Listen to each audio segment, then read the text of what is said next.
Yo, what is going on YouTube? It is your boy GZTV. I slept in a little bit because, the solar eclipse is going on. Well, this is going to come out earlier than you guys would even expect. But we are here to talk about the 72nd episode of The Sopranos. It's the 7th of the 6th season. We're going to watch another episode of it today. We're zooming. It kind of sucks, but we're gonna have plenty of TV shows down the line to watch, and it's gonna be a good time. So yeah, we're gonna kind of get into it. There are a couple of people that passed away, um, so yeah, I should probably close my window. It's a little loud outside. There's a solar eclipse happening today, so I don't think I'm gonna watch it, but I think it would. I don't know. We'll see. It's a fun time. Two of my classes got moved to online today, so that's a lot of fun. And one of them I just don't have to go to because I have like a 98 in. So let's get into it. So getting into kind of what happens, Corky Caporale or whatever provides the two Italian hitmen hired to kill Rusty with clean pistols and directions to his location. They kill Rusty and his bodyguard. It's pretty straightforward. There's not really that much of a struggle. They're like trying to bring this map to him, and he's like, "Do you know where this is? Brooklyn, blah blah blah," using it as a distraction, and then boom, him and his bodyguard get popped. So yeah, the hit goes well. There's not really any pushback. So at Nuovo Vesuvio, Phil and Tony celebrate the induction of Jerry and Bert Gervasi into their respective crime families. During the party, there are mutters about the deteriorating quality of the restaurant, and that's kind of like a storyline that's been going on. Nuovo Vesuvio is losing business because of just the loss in quality. Tony later has a meal at Da Giovanni, a highly successful rival restaurant, which is kind of fucked up because his childhood friend runs Nuovo Vesuvio and he's over here betraying him. But I mean, it's not really that big of a deal. I mean, if a restaurant's good, a restaurant's good, So, sorry if I feel a little under the weather. I'm kind of tired still because I didn't get sleep last night that much. But Artie is facing problems at Nuovo Vesuvio. It is losing money, and there are tensions with Ben, who is flirting with the new Albanian hostess, Martina. And we all know why she was hired. She's a pretty attractive woman. I'm sure to an extent Artie is probably attracted to her, but it also kind of helps bring customers in. So, yeah, while nursing a drink at the Bada Bing, Artie confronts Tony about dining at De Giovanni. He finds out about it. To provoke him, he alludes to his habitual adultery. Tony does not yield. He doesn't like freak out about this. He's not ready to attack Artie over this. So when he offers some tips to increase the restaurant's popularity, Artie angrily rebuffs him and suggests he settle his outstanding tab if he wants to help. Because yeah, Tony goes there again and again, runs up the bill, and never fucking pays for it hardly. He's got hella wine bottles, well, especially the wine. He never really pays for the wine. So, later, Artie rejects his wife Charmaine's suggestion to stop bothering his guests with tableside visits, and people are starting to tell him this. Like, it's getting corny, it's getting kind of annoying. People don't want you always, like, pulling up to their table when they're trying to eat food. It's definitely true, and Artie just can't accept that fact. So, fraud investigators for American Express visit Nuovo Vesuvio because someone is stealing credit card numbers from Artie's customers, and the restaurant's card usage has to be suspended. And we all know who did this. Ben. They're behind him, and Murmur and Christopher have this whole scheme going where they're, paying different businesses to give them their credit card scanner and steal credit card numbers. And obviously, Amex is a huge company. A lot of people use Amex, so it's taking away from his customers, like 30% of them. So, Artie learns Martina helped Ben steal the numbers and fires her. Like, get the fuck out. We're not doing that. He then goes to Benny's house in the middle of the night and provokes a fist fight. Benny is left bleeding on his porch, having to go to the ER. He fucking deserves it. Like, they're really trying to justify, like, they're really trying to say that he doesn't deserve it, and they're trying to say that it's unjustifiable what Artie did, but, like, dude, come on.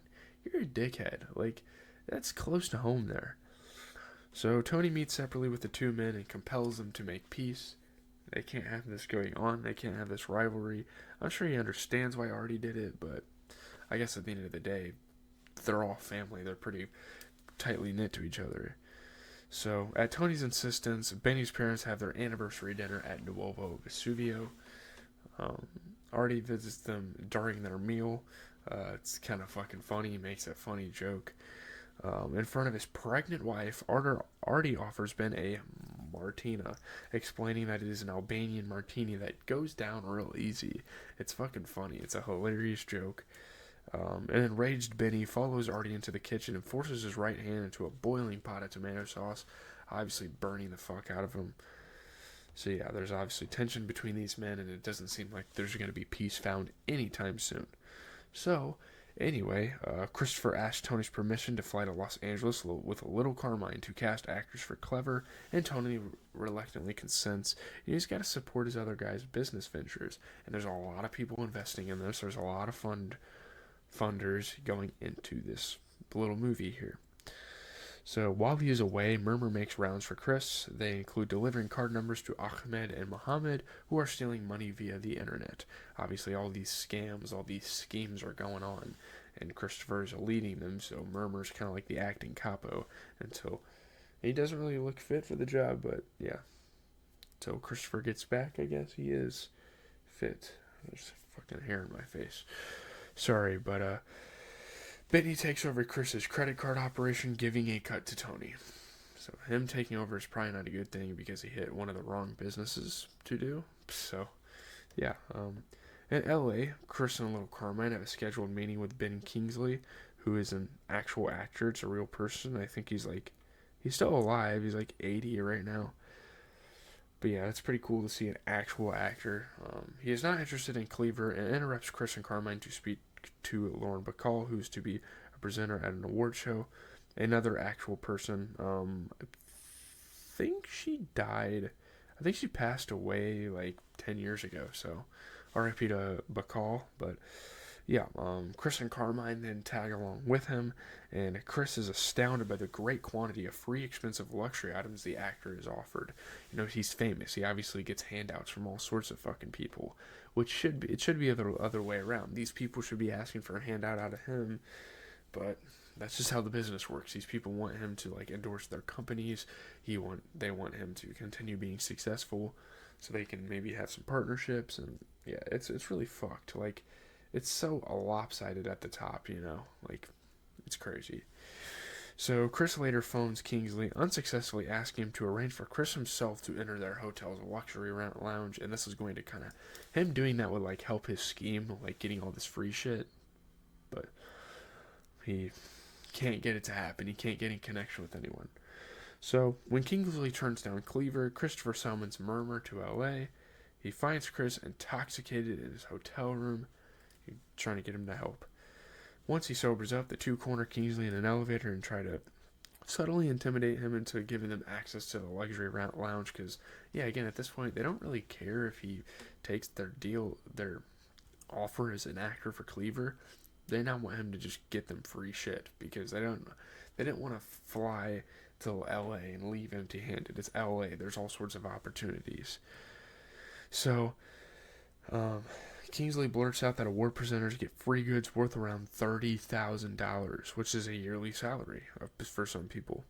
Outside the awards show, Chris, masked, mugs Bacall, stealing her gift bag, which I'm sure she doesn't feel is a big deal with the fact that they, like, assaulted her. Yeah. At home, he offers Tony some of the stolen goods, but Tony is more concerned with Chris's lack of focus, blaming his absence for the feud between Artie and Benny. He's somewhat responsible, but, I mean, he didn't know they were going to do that. Yeah, obviously, there's a couple things and people that died. Rusty Amelia was assassinated on orders from Johnny Sack via Tony Sopranos, enlisted hitman from Italy for potentially trying to take power away from Johnny again, you know, kind of having that little Carmine type situation. And they weren't going to let that happen. Obviously, Eddie Petro, collateral damage from the Emilio hit. He obviously wasn't intended to die, but he probably should have. And then an Eastern Cottontail was shot by Artie Bucco while eating the vegetables in his garden. I think that's kind of funny that that's included here in the notes. But that's all I really have. I don't have much to say. Obviously, this whole Cleaver thing, this whole business venture is going to continue to go on. Now we have a feud between Artie and Benny. Artie's pissed off, like he's losing himself here. Nuovo Vesuvio is not doing as good as he thought it would, and it's not really maintaining anything great, so that kind of sucks for him. But yeah, I'm going to get these clips together. If the national championship game is good tonight, we'll talk about it. If not, you're probably not going to get a second video because I don't have any ideas really. Tomorrow we're going to do another Soprano review, and obviously the NBA is back. There are no NBA games tonight, so if the national championship isn't good, we don't really have a backup plan for that. So leave a like, comment, and subscribe. As always, it has been your boy GZTV. Pretty soon as the season winds down for NBA, we're probably going to have to start doing one video a day because, I don't know, there's not going to be a lot to talk about. I'll try to maybe get on like a 2K grind, but I don't know if I'm going to have too much time with school. But yeah, have a good rest of your day. You guys are doing pretty good on that 2K video, so I appreciate that.